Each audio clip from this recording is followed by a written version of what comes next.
Next one ಇವಾಗ security. ಈ ಒಂದ್ಸಲ ಕೋಡ್ ಬರ್ದು ಆ ಕೋಡ್ ನ ಎಲ್ ಬೇಕಿರೋ ರನ್ ಮಾಡಬಹುದು ಅಂತ ಹೇಳ್ದೆ. ಇವಾಗ ಸೆಕ್ಯೂರಿಟಿ ಇಶ್ಯೂಸ್ ಆಗ್ಬೋದು ಅಲ್ವಾ? ಆ ಕೋಡಲ್ಲಿ ಏನೋ ವೈರಸ್ ಇತ್ತು, ಅವಾಗ ಏನ್ ಮಾಡೋದು?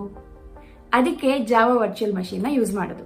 ಜಾವಾ ವರ್ಚುವಲ್ ಮಷೀನ್ ನಿಮ್ ಕೋಡ್ ನ ರನ್ ಮಾಡೋದಕ್ಕೂ ಮುಂಚೆ ಒಂದ್ಸಲ ಚೆಕ್ ಮಾಡುತ್ತೆ ವೈರಸ್ ಏನಾದ್ರೂ ಇದೆಯಾ ಅಂತ ನೋಡುತ್ತೆ. So security wise it is really good.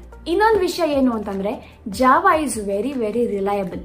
ಯಾಕೆ ಅಂದ್ರೆ ಜಾವಾದು ಮೆಮೊರಿ ಮ್ಯಾನೇಜ್ಮೆಂಟ್ ಸಿಸ್ಟಮ್ ಆಗಿರ್ಬೋದು ಅಥವಾ ನಿಮ್ ಎರರ್ ಹ್ಯಾಂಡ್ಲಿಂಗ್ ಇರ್ಬೋದು, ಇದೆಲ್ಲ ತುಂಬಾ ಸ್ಟ್ರಾಂಗ್ ಆಗಿದೆ. ಅದಕ್ಕೆ ಎಂಟರ್ಪ್ರೈಸ್ ಲೆವೆಲ್ ಅಪ್ಲಿಕೇಶನ್ಸ್ ಎಲ್ಲ ಜಾವಾಲಿ ಡೆವಲಪ್ ಮಾಡಿರೋದು. ಜಾವಾಲಿ ವಾಸ್ಟ್ ಸ್ಟ್ಯಾಂಡರ್ಡ್ ಲೈಬ್ರರಿ ಇದೆ, ಅದೇನೆ ಜಾವಾ API. ಇದರಲ್ಲಿ ಏನೇನು ಇನ್ಕ್ಲೂಡ್ ಆಗುತ್ತೆ ಅಂತಂದ್ರೆ classes and objects, classes and methods which includes task like networking, input output, ಹಾಗೆ ಯುಟಿಲಿಟೀಸ್, ಇನ್ನು ಎಷ್ಟೊಂದಿದೆ. ಸೊ ಇದೆಲ್ಲದಕ್ಕೂ ಒಂದು ಸ್ಟ್ಯಾಂಡರ್ಡ್ ಮತ್ತೆ ವಾಸ್ಟ್ ಲೈಬ್ರರಿನ ಕೊಡುತ್ತೆ, ಅದೇನೆ ನಮ್ಮ ಜಾವಾ API.